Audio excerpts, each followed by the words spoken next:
अस्सलाम वालेकुम नाज़रीन, मेरा नाम है रुक़मा इरफान मलिक। आज के इस व्लॉग में आपको खुशामदीद कहना चाहूँगी। नाज़रीन, ईरान के ऊपर इजराइल के बाद अमेरिका का खौफनाक हमला, क्या ये किसी तीसरी आलमी जंग का आगाज़ है? क्योंकि एक तरफ इजराइल और अमेरिका का नापाक गठजोड़ है, लेकिन दूसरी जानिब ईरान भी किसी सूरत पीछे हटने को तैयार नहीं और एक के बाद एक ज़बरदस्त मौसर कार्रवाई और जवाब दिया जा रहा है।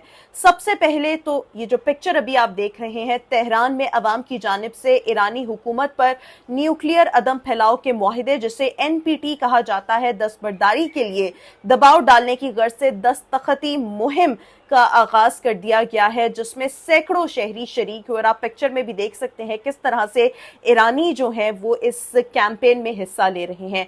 दूसरी जानिब अमेरिका ने ईरान पर हमला किया। ईरान पर अमेरिकी हमले के बाद पूरे के पूरे अमेरिका में बड़े पैमाने पर मुजाहरे फूट पड़े हैं, एहतजाज किया जा रहा है, लोग गम गुस्से का इजहार कर रहे हैं, ख्वाह वो वहां पर मौजूद मुसलमान हो या अपने गोरे हो, अमेरिकी शहरी हो या किसी और शहरियत से ताल्लुक रखते हो, सभी लोग इस वक्त सड़कों पर मौजूद हैं, गम गुस्से का इजहार कर रहे हैं और मुजाहिरीन का मुश्तरका नारा है कि ट्रंप को जाना होगा, हमारी तरफ से ये जंग नहीं। इससे पहले ऐसे ही मुजाहिरे जो हैं वो इजराइल में भी इजराइलियों की जानिब से किए गए थे। अब आते हैं उस हमले की तरफ। क्या आपने वो आवाज सुनी? क्या वो मंजर देखे? वो आवाज जो ईरान के पहाड़ों से गूंजी, जमीन लरज उठी, आसमान जो था वो सयाह हो गया और खून का रंग जो था वो मजीद गहरा हो गया। ये आवाज किसी मिसाइल की नहीं थी, ये आवाज थी एक इंतकाम की, एक कौम के सब्र का जो पैमाना है वो लबरेज होने की आवाज थी। मैं बात कर रही हूं उस जुल्म की जो दुनिया की सबसे बड़ी जमहूरियत, जिसे हम अमेरिका कहते हैं, इसने मशरिक वस्ता के सीने में घोंपा है। अमेरिका ने ईरान की 3 जोहरी तनसीबात पर हमला कर दिया और इजराइल जो कि अमन की बात करता है, सो कॉल्ड अमन की बात करता है, इस वक्त दुनिया भर में इजराइल जो है वो पूरी दुनिया का अमन इस वक्त नीस्तो नाबूद कर रहा है, तबाह बर्बाद कर रहा है। अमेरिका ने ईरान के फरोद, नतंज और इस्फहान में वाक़े जोहरी तनसीबात पर हमले किए और ये वो मकावात हैं जहां ईरान जो है अपनी तवानाई, अपनी दिफाई खुद मुख्तारी के ख्वाब जो है वो बुनता है। मगर अमेरिका को ये कैसे सब चीज़ें बर्दाश्त हो सकती हैं कि कोई भी मुल्क जो है वो इस तरह के ख्वाब देखे। B-2 बम्बार तैयारों से दुनिया का सबसे ताकतवर बंकर शिकन बम जो है वो गिराया गया है इन 3 जोहरी तनसीबात पर और अमेरिका अब बराह रास्त इस जंग में फरीक बन चुका है।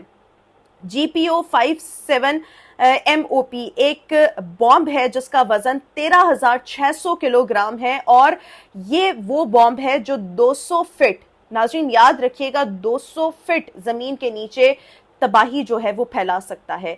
अब अमेरिका ने कहा यह जा रहा है कि खुद इन बंकर बम का इस्तेमाल किया है, लेकिन इससे पहले इजराइल बार बार अमेरिका से इस बंकर बम का तकाजा कर रहा था कि ये बम जो है ईरान पर चलाने के लिए इजराइल को दिए जाएं, लेकिन अमेरिका ने ये पहले बॉम्ब्स जो हैं वो नहीं दिए। इसकी मुख्तलिफ वजूहात है। इसकी सबसे पहली वजह तो ये है कि ये बॉम्ब जो है इस वक्त सिर्फ और सिर्फ अमेरिका के पास है और अमेरिका को ये अपनी पावर नजर आते हैं।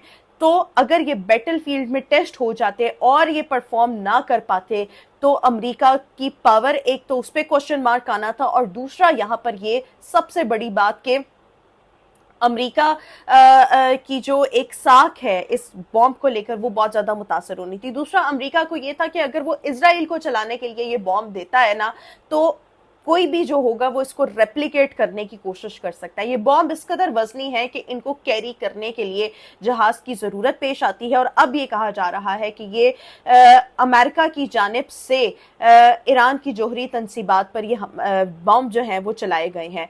अमरीकी हमलों के बाद ईरान ने जवाबी कार्रवाई की है। 8 ईरानी ड्रोन इजरायली फ़ज़ाई हुदूद में दाखिल हुए, जिसमें से 5 को इजराइल ने मार गिराया, मगर ये सब अभी शुरुआत है। ईरान की जो सरकारी न्यूज़ एजेंसी है اس کے مطابق اب تک جو جنگ میں ہلاکتوں کی تعداد ہے، شہداء کی تعداد ہے ایران کے اندر، تقریباً 430 کے قریب ایرانی جو ہے وہ شہید ہو چکے ہیں، جبکہ 3500 کے قریب ایرانی جو ہیں وہ اس وقت زخمی ہیں۔ اسرائیل اور امریکہ کی یہ کھلی دہشت گردی کی یہاں پر بات ہو رہی ہے۔ تہران میں عوام کی جانب سے، جیسا میں نے پہلے کہا، کہ ایک دستخطی مہم جو ہے وہ ان کے لوگوں کی جانب سے چلائی جا رہی ہے کہ جو ایران ہے وہ اس جوہری معاہدے سے جو ہے وہ سٹیپ بیک کرے۔ دوسری جانب ایران کے وزیر خارجہ نے دو ٹوک کہا ہے کہ ہم مذاکرات کی میز پر واپس کیسے آئیں جب ہم پہلے ہی مذاکرات کر رہے تھے جب اسرائیل نے ہم پر حملہ کیا تھا۔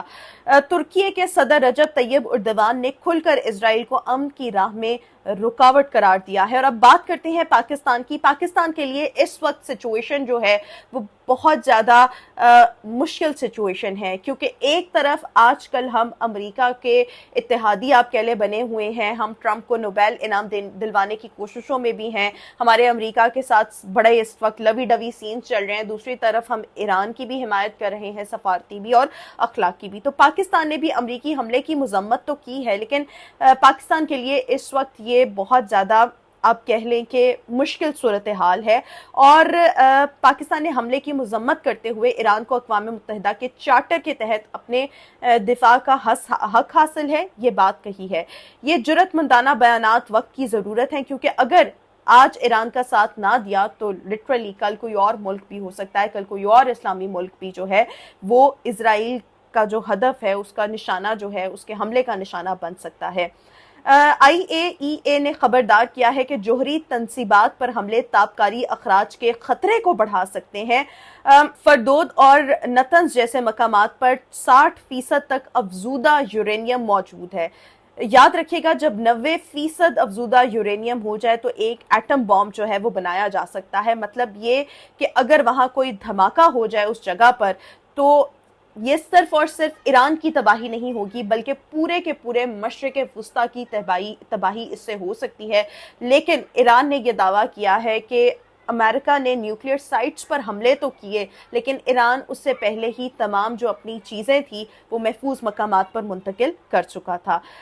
یہ صرف جوہری تنصیبات کا معاملہ نہیں، یہ اس وقت ایک عالمی سازش ہے۔ امریکہ اور اسرائیل کا اصل مقصد اس وقت یہ ہے کہ ایران کو جس حد تک کمزور کیا جا سکتا ہے کمزور کیا جائے۔ اسرائیل کو معلوم ہے کہ اگر ایران جوہری قوت بن گیا تو فلسطین کی جد و جہد کو ایک نیا حوصلہ، ایک نئی طاقت جو ہے وہ مل سکتی ہے، اور امریکہ اسے اپنا اسلحہ بیچنے کے لیے جنگ بھی چاہیے، اسے تباہی بھی چاہیے اور اسے خون بھی چاہیے۔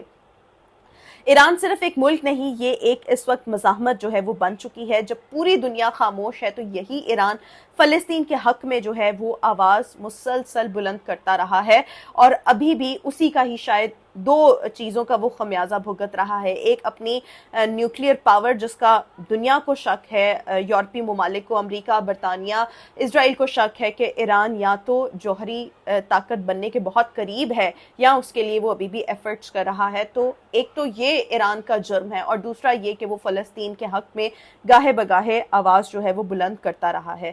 اگر ایران جھک گیا تو سمجھ لیجئے کل کوئی اور اسرائیل امریکہ کے نشانے پر ہو سکتا ہے، اور شاید اللہ نہ کرے یہ پاکستان کے لیے آنے والے وقت میں برا ٹائم ہو، ترکی کے لیے ہو یا سعودی عرب کے لیے بھی ہو سکتا ہے۔ آج ہی یہ وقت ہے کہ امریکہ اسرائیل کے اس گڑھ چوڑ کو بے نقاب کیا جائے اور مظلوم کے ساتھ کھڑے ہوا جائے، اور مظلوم اس وقت ایران ہے۔ آج کے اس ویلاگ سے اتنا ہی، انشاءاللہ آپ سے پھر ملاقات کریں گے۔ کامنٹ سیکشن میں اپنے رائے سے ضرور آگاہ کیجیے گا۔ آپ کا بہت شکریہ کہ آج کا یہ ویلاگ دیکھنے کے لیے آپ نے اپنا قیمتی وقت نکالا۔ انشاءاللہ آپ سے پھر ملاقات کریں گے۔ اللہ حافظ۔